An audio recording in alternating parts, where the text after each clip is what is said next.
Finally, a track where you can overtake. Barcelona is back, and this time it might actually deliver the chaos that we have been missing. Welcome to Overtake.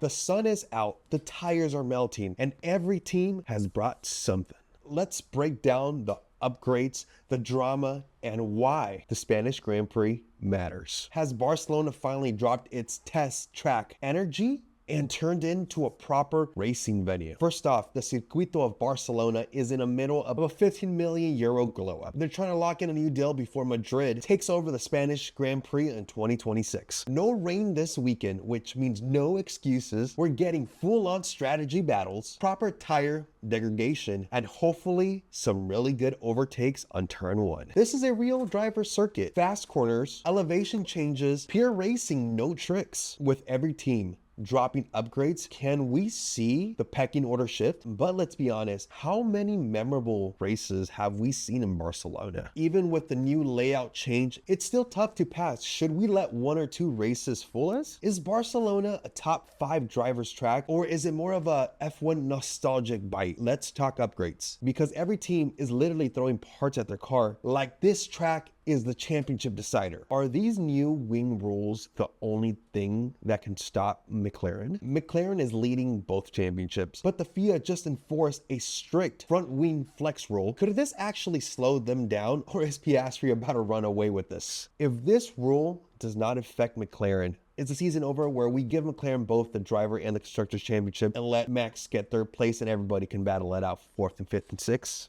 Is Ferrari making bold moves, or is it a panic before summer? Ferrari is literally showing up with the full buffet. New floor, diffuser, side pods, energy cover, you name it. They are betting huge, and I mean huge, that these upgrades work to get back into the title race. Red Bull has upgrades too, but are these upgrades going to be enough to catch McLaren? Red Bull's also bringing new side pods, floor tweaks, better cooling. If Max and Red Bull are serious about fighting back, this track is where it starts. And let's talk about one of the home heroes, Carlos Sainz, back in Barcelona, but now with Williams. It's his home race in a midfield car with a chip on his shoulder, and honestly, he's been outperforming or overperforming that car. Can he dare to be great and get a podium this weekend? And now let's get into the odds. Bet365 has Oscar Piastri at plus 150, Lando Norris at plus 175, Max Verstappen at plus 330. Then the gap goes wild. You have Charles Leclerc at 1,600,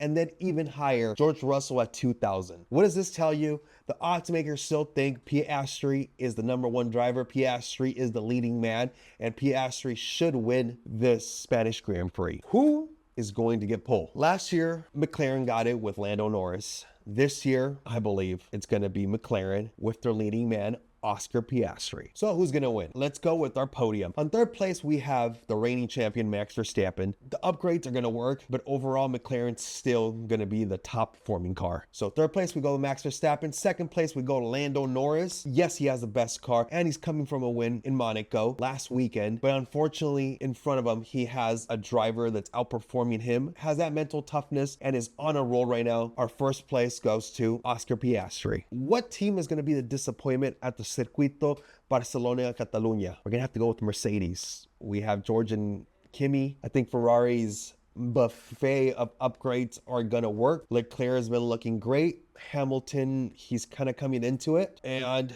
well, Mercedes lately has been nowhere to be found. Fortunately, that's gonna be our flop. It'd be nice to see 4 teams battling to win, but Mercedes are currently not there.